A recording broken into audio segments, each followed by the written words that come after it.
Katika jiji lenye shughuli nyingi la Mwanza, kwenye moja ya mitaa ya kawaida, kulisimama nyumba iliyowapa hifadhi familia ya Bwana na Bi Musa. Walikuwa wazazi wenye upendo kwa mabinti zao wawili, Anna na Kemi. Kemi, binti mkubwa, alijizolea sifa kwa uzuri wake wa kuvutia na tabia yake tulivu. Anna, mdogo wake, alikuwa na umri wa miaka miwili pungufu, lakini mwili wake ulikuwa kwa kasi, kiasi kwamba mara nyingi watu waliowatazama pamoja hawakuweza kutofautisha kama walikuwa mapacha. Maisha yao yalikuwa yamejaa upendo na ukaribu. Dada hao wawili walikuwa kama kivuli na chanda, kila mahali walikwenda pamoja. Hata hivyo, kulikuwepo na tofauti kubwa katika tabia zao. Kemi alikuwa mtulivu na mpole, akipenda kutumia muda wake kusoma au kutafakari. Anna, kwa upande mwingine, alikuwa mchangamfu kama ndege, akipenda kucheka, kuzungumza na kujumuika na watu. Mara nyingi, Anna ndiye aliyeonekana kuvutia zaidi machoni pa watu. Walimsifu kwa uchangamfu wake na uzuri wake uliojionesha. Wakati mwingine ilionekana kana kwamba Anna alipewa kipaumbele zaidi kuliko Kemi. Anna ni mchangamfu sana na ana sura nzuri sana. Watu wangesema mara nyingi bila kujua athari ya maneno yao kwa dada yake. Akademiki pia zilionekana kumpendelea Anna. Licha ya Kemi kujitahidi kadiri alivyoweza kusoma, Anna alionekana kufahamu masomo kwa urahisi zaidi na kufanya vizuri zaidi kwenye mitihani. Hili lilikuwa jambo lililomsumbua sana Kemi. Kuna wakati alijikuta akipambana na hisia za kukata tamaa, akijiuliza ni kwa nini juhudi zake hazikuzaa matunda sawa na za dada yake. Anna alikuwa darasa la chini, huku Kemi akimtangulia kwa mwaka mmoja. Hata hivyo, hatima ilikuwa na mshangao wake. Walipokuwa wakijiandaa kuvuka kutoka shule ya upili kwenda chuo, Kemi alikumbana na matokeo mabaya katika mitihani yake ya mwisho na ilimbidi kurudia darasa. Jambo hili lilimfanya Anna amfikie na hatimaye wakamaliza elimu ya sekondari kwa pamoja. Baada ya kumaliza shule ya upili, walifanikiwa kujiunga na chuo kimoja. Kama ilivyo kawaida yake, Anna alipata marafiki kwa urahisi. Watu walivutiwa na uzuri wake na tabia yake ya kirafiki. Sifa zilimiminika kwake kutoka kila kona. Kemi, kwa upande wake, hakupondwa au kusemwa vibaya, lakini watu wengi hawakujenga naye urafiki wa karibu. Alibaki kuwa msichana yule yule mpole na mtulivu. Miaka ilipita haraka na hatimaye walimaliza masomo yao ya chuo. Anna alifanya vizuri sana katika mitihani yake ya mwisho. Walipotuma maombi ya kazi, bahati ilimtabasamu Anna kwanza. Alipata kazi katika jiji kubwa la Dar es Salaam na ilimbidi kuhamia huko. Alimshukuru Mungu kwa fursa hiyo na kuomba kwa moyo wote amfungulie milango mingine ya mafanikio. Huku, Kemi alibaki nyumbani Mwanza akijawa na upweke na huzuni. Moyo wake ulijaa maswali mengi. Lini na yeye Mungu angemfungulia milango ya kheri na mafanikio? Alijiinamia kitandani, akitafakari juu ya maisha yake na hatima yake iliyoonekana kuwa imesimama kwa muda.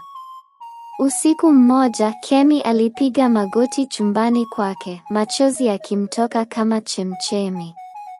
Mungu wangu, aliomba kwa sauti iliyojaa huzuni.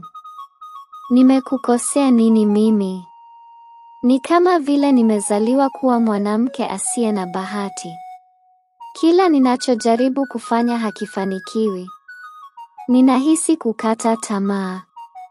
Alijifuta machozi kwa nguo yake, kisha akaendelea.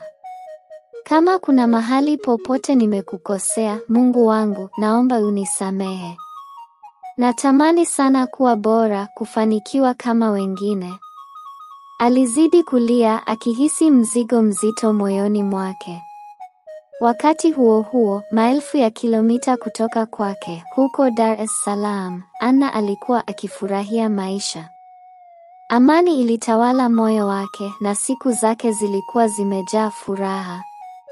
Mara kwa mara, marafiki zake walimtembelea na kutoka naye kwa matembezi ya jioni. Wakati mwingine, walifanya sherehe ndogo za kujipongeza kwa mafanikio yao.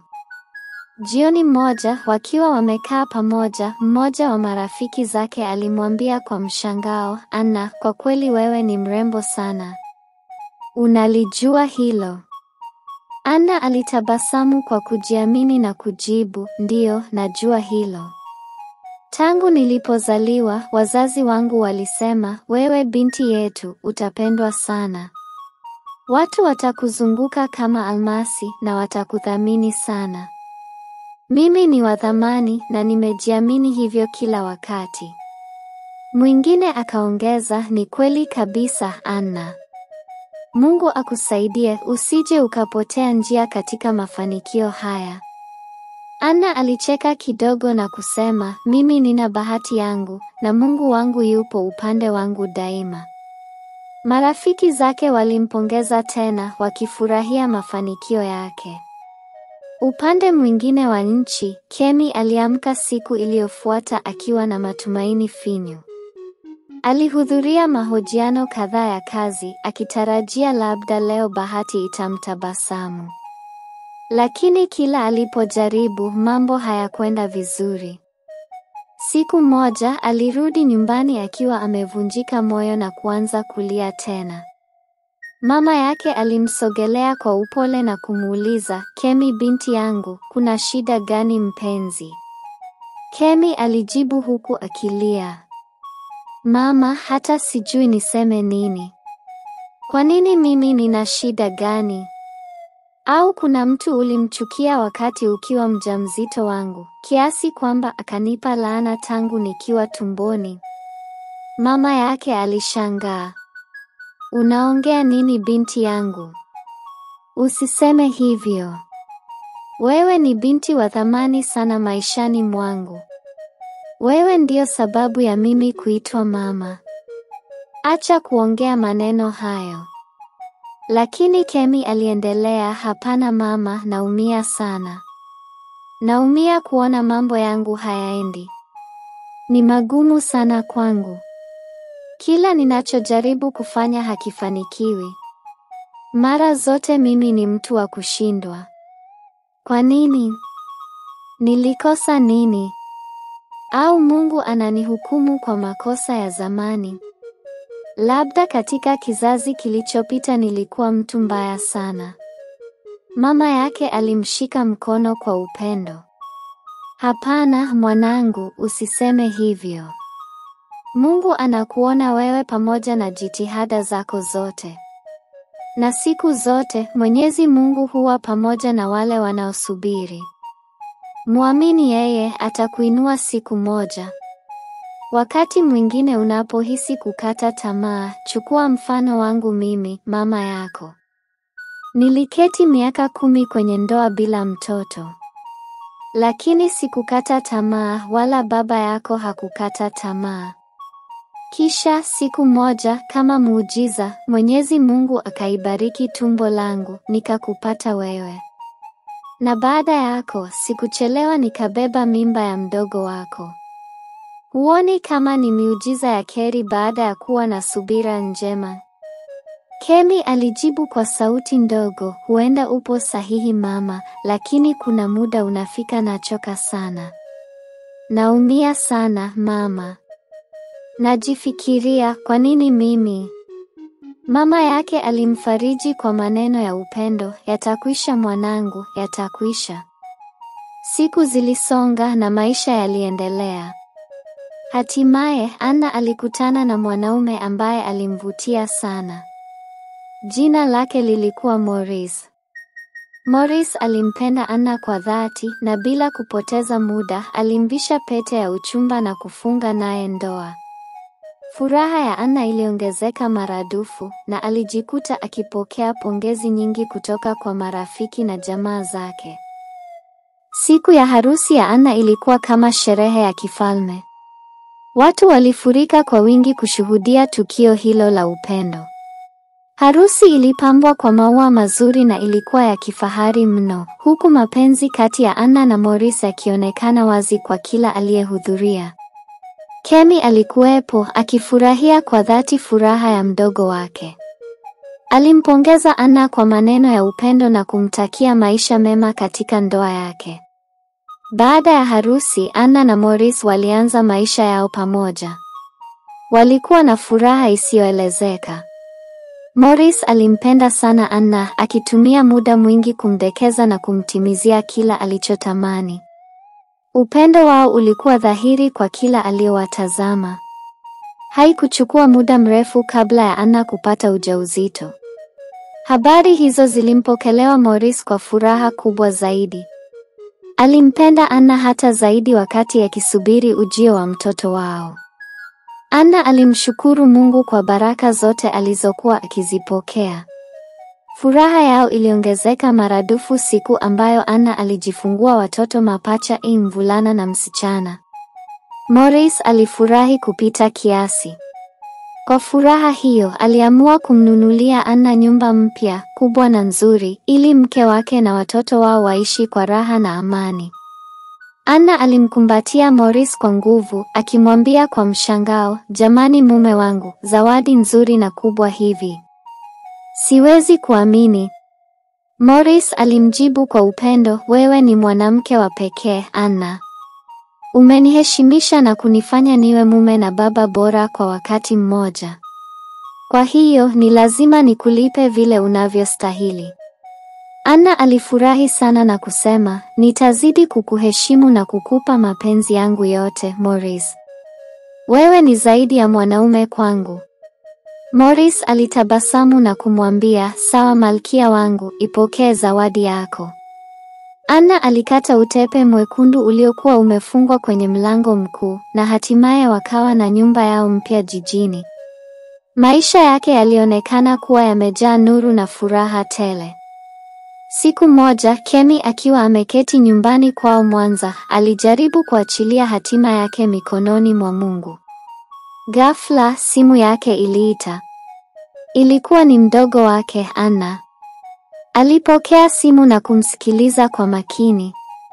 "Dada Kemi," Anna alisema kwa sauti ya upole, "unajua sasa nina mapacha wawili wachanga. Wananishughulisha sana, dada yangu. Nilikuwa na kuomba uje nyumbani kwangu mara moja. Ukae walau hata kwa miezi kadhaa unisaidie. Huku ukiwa hapa Dar es Salaam, unaweza pia kutafuta kazi. Unajua fursa zipo nyingi huku, dada yangu." Kemi alishangaa kidogo. "Lakini wewe umeolewa na una wasaidizi wengi wa kazi, Anna. Huoni kama itakuwa changamoto kwangu kuishi na wewe mapema hivi katika ndoa yako? Labda inabidi umalize hata miaka 5 kwanza, mdogo wangu." Anna alijibu kwa mshangao, "Dada, unamaanisha hutaki kunitembelea hadi nimalize miaka 5 au?" Kemi alifafanua, "Hapana, kukutembelea ni muhimu, lakini si kukaa mwezi au miezi 3 sasa hivi. Bado ndoa yako ni changa, inabidi umfurahie mumeo kwanza." Anna alisisitiza, "Sawa dada, lakini naomba uje tu. Basi ukae hata wiki 3. Kemi alipoona Anna anamsihi sana, hatimaye alikubali. "Haina shida, nitakuja. Ngoja kwanza nimuage mama." Anna alifurahi. "Sawa dada, haina shida. Ukishakubaliana na mama, unieleze." Kemi alijibu, "Sawa," na kukata simu. Baada ya kukata simu, Kemi alishindwa kuzuia machozi yake. Alianza kulia kimya kimya, akisema, "Ona sasa, Mungu wangu. Mimi ndiye mkubwa, lakini badala ya mimi kuolewa kwanza na kumuita mdogo wangu nyumbani kwangu, mimi ndiye ninaitwa na mdogo wangu. Sawa, namuombea kheri, lakini ingekuwa bora zaidi kama ningeanza mimi. Mungu wangu, nisaidie jamani. Kama ni nuksi, niondolee." Alijiongelea kwa huzuni, akihisi kama maisha yanamkwepa kila wakati. Baada ya kuagana na mama yake kwa huzuni na matumaini, Kemi alisafiri kuelekea jiji la Dar es Salaam. Alipokelewa kwa furaha na kukaribishwa kwa mikono miwili nyumbani kwa Anna. Mara tu alipoingia ndani ya nyumba hiyo ya kifahari, Kemi alipigwa na mshangao. Jamani, ina maana Anna anaishi maisha ya namna hii? Alijiuliza huku akitazama jumba hilo kubwa na zuri, na samani za ndani zilizokuwa za gharama na ladha ya hali ya juu. Mungu amemjalia mdogo wangu. Kapata mume tajiri. Mungu amzidishie.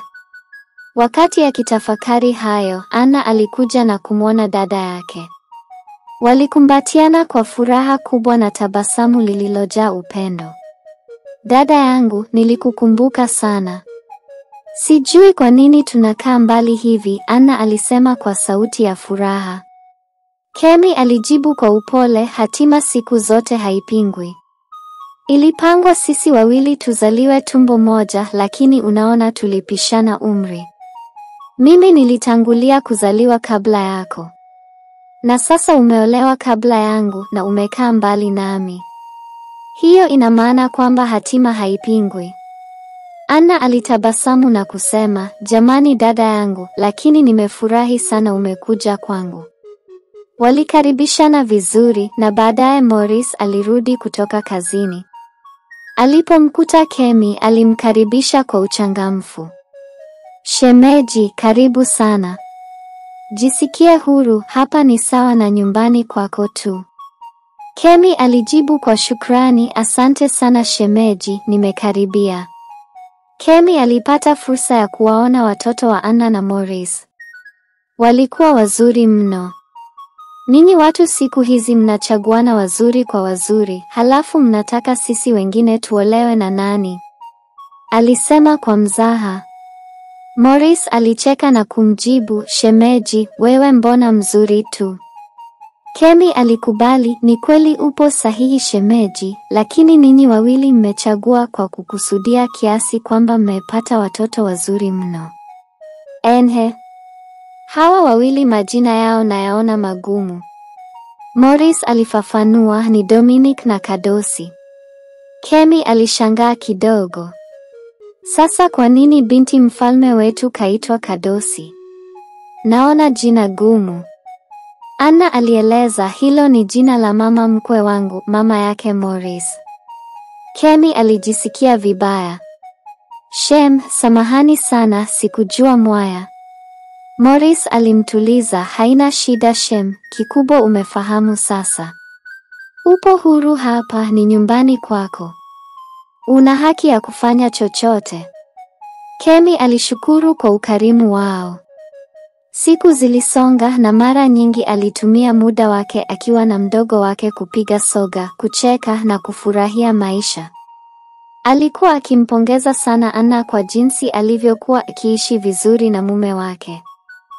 Hayo ni mambo ya kawaida tu, dada, Anna alijibu kwa kawaida. Siku zilisonga na Kemi alianza kuamini kuwa kila kitu kilikuwa sawa katika ndoa ya mdogo wake. Hadi siku moja ambayo alijikuta haamini macho yake. Aligundua kuwa kuna kitu hakipo sawa katika uhusiano wa Anna na Morris.